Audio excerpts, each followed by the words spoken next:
আজ বানিয়ে ফেলবো দই কাতলার রেসিপি আর চিকেনের পাতলা পেঁপে দিয়ে ঝোল।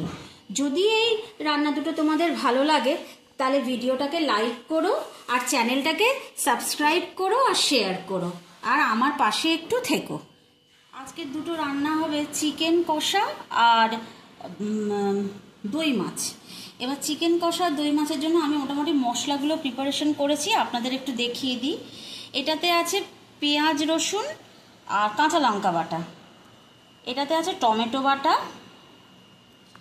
আর দই মাছের জন্য একটা মশলা তৈরি করব। তাতে এখানে আমি দিয়েছি টক দই আর 4 মগজ আর সামান্য একটু কাজু আর আলমন্ড দেব, বেশি দেব না, আমি 4 পিস মাছের মতন হিসেব করে আমি করছি।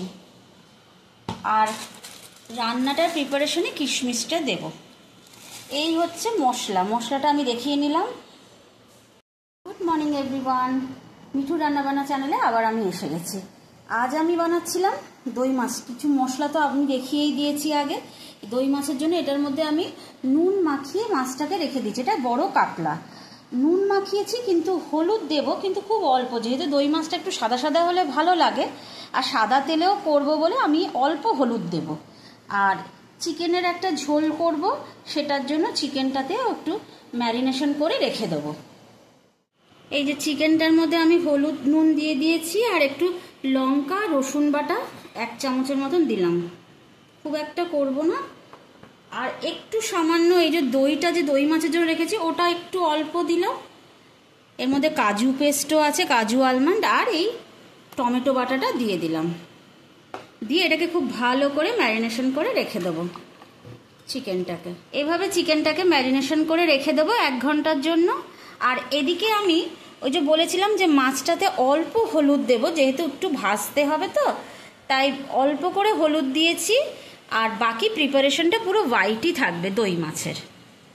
আরও বাড়ির গাছের একটা পেঁপে পেড়ে এনেছি, অনেক দিন হয়ে গেল ফ্রিজে ছিল, আমার মনে হচ্ছে এটা পেকে গেছে, এটা চিকেনে দেবো ভেবেছিলাম, দেখি কেটে দেখি পেকেছে কিনা। আমি চিকেনটা না আজকে একদম কুকারে করে দেখাচ্ছি খুব সহজভাবে। আর এই দেখো আমি বলেছিলাম পেঁপেটা হয়তো পাকা বেরোবে, কিন্তু না, পেঁপেটা কাঁচাই আছে। তো পেঁপে আলু আর একটু পেঁয়াজ কেটে নিয়েছি।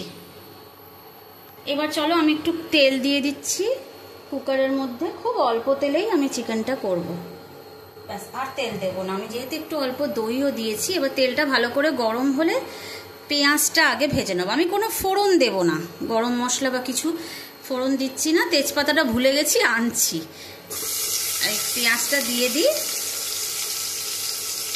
পেঁয়াজটা একটু লাল লাল করে ভেজে নিয়ে আসছি। এই যে পেঁয়াজটা একটু ভাজা ভাজা করে নিয়েই আমি মাংস ম্যারিনেশনটা করে রেখেছিলাম যেটা, পুরোটা দিয়ে দিলাম।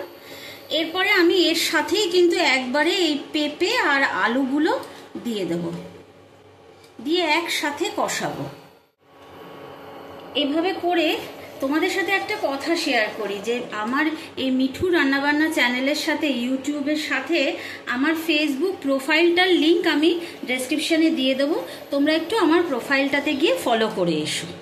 তো চলো এইটাকে ভালো করে কষিয়ে জল ঢেলে, কেন আমার চিকেনের রেসিপি প্রচুর আমার ইউটিউব চ্যানেলে আছে বলে আর এটা পুরো বড় করে দিচ্ছি না, এটাকে ভালো করে কষিয়ে জল ঢেলে সেদ্ধ করে তারপরে সার্ভ করে দেখাবো। তো চলো এবার আমি দই মাছের রেসিপিটা করে নিই। এর জন্য প্রথমে মাছটাকে আমি নুন হলুদ দিয়ে মাখিয়ে রেখেছি, এটাকে আমি সাদা তেলে হালকা করে ভেজে তুলে রাখবো। মাছগুলোকে একটু হালকা হালকা করে ভেজে তুলে রাখবো। ভীষণ মাছটা ফাটছে, আমার মেয়ে শ্যুট করছে তো আমি একটু ওকে সরিয়ে নিচ্ছি। মাছগুলো ভেজে তোমাদের দেখা, লাল লাল করে ভেজে নিয়েছি দই মাছের। আর এখানে একটু পেঁয়াজ কুচিয়ে নিয়েছি মিহি করে, এটা আমি বেরেস্তা হিসেবে করে তুলে রাখবো।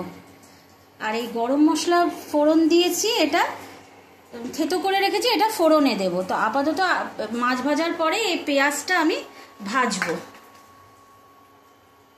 বেরেস্তা হিসেবে পেঁয়াজটা ভাজবো। এই যে বেরেস্তাটা করে রেখেছি, পেঁয়াজটাকে ভেজে রেখে দিয়েছি। এবার আমি এই তেলেই দিয়ে দেবো এই গরম মশলাটা ফোড়ন। আর এই যে পেঁয়াজ রসুন বেটে রেখেছিলাম আমি আগে দেখিয়েছি, সেই বাটাটা দিয়ে একটু কষিয়ে নেব দই মাছের জন্য। এই যে আমার মেয়ে দিয়ে দিচ্ছে, এটা তোমার আদা রসুন পেঁয়াজ বাটাটা 2 চামচের মতন ও দিয়ে দিল। এবার এটাকে ভালো করে কষিয়ে তারপরে আসছি। এই মশলাটার মোটামুটি তেল ছেড়ে দিয়েছে। এরপর আমি এই কিশমিশটা ঢেলে দেবো। এই কিশমিশটা একটু ভেজে নেবো, এর সাথে কিশমিশগুলো দিয়ে একটু কষিয়ে নেব। এবার আমি দইটা দেব। আমার মেয়ে দইটা ঢেলে দিচ্ছে, আর আমি ইন্ডাকশানটাকে বন্ধ করে দিয়েছি, যেহেতু দইটা দিচ্ছি তো যদি ফেটে যায় সেই জন্য। দইটাতে আবারও বলে দিচ্ছি কাজু, আলমন্ড, চারমগজ আর টক দই। এটাকে একটু ভালো করে নাড়িয়ে নেব, দিয়ে এবার ইন্ডাকশানটাকে অন করে এবার ধীরে ধীরে এটাকে ফুটিয়ে এটাকে আর একটু কষিয়ে নিয়ে মাছগুলো দিয়ে বেরেস্তা দিয়ে পরিবেশন করব। যদি বন্ধুরা তোমাদের আমার এই ভিডিও ভালো লাগে তাহলে প্লিজ আমার চ্যানেলটাকে, মিঠু রান্নাবান্না চ্যানেলটাকে একটু সাবস্ক্রাইব করো আর আমার পাশে থেকো। আর আমার ফেসবুক প্রোফাইলটা, মিঠুর রায়ের লিঙ্কটা আমি দিয়ে দেবো ডেসক্রিপশনে, একটু আমার চ্যানেলটাকেও, প্রোফাইলটাকেও একটু ফলো করে নিও। এই যে আমার মোটামুটি দই মাছটা পুরো দেখো তেল ছেড়ে এসছে, রেডি হয়ে গেছে। ঘি দিয়েছি, এবার গরম মশলাটা দিয়ে দেবো। একটু ভালো করে গরম মশলাটা দিয়ে বেরেস্তা দেবো, একটু বেরেস্তা দিয়ে ঢেকে দেব। এই দেখো তৈরি হয়ে গেছে আমার দই কাতলা আর চিকেনের পাতলা ঝোল পেঁপে দিয়ে। তো কেমন লাগলো বন্ধুরা অবশ্যই আমাকে কমেন্ট বক্সে জানিও, আর আমার চ্যানেলটাকে একটু সাবস্ক্রাইব করে আমার পাশে থেকো। আজ তাহলে আসি, আবার আসবো অন্য কোনো রেসিপি নিয়ে।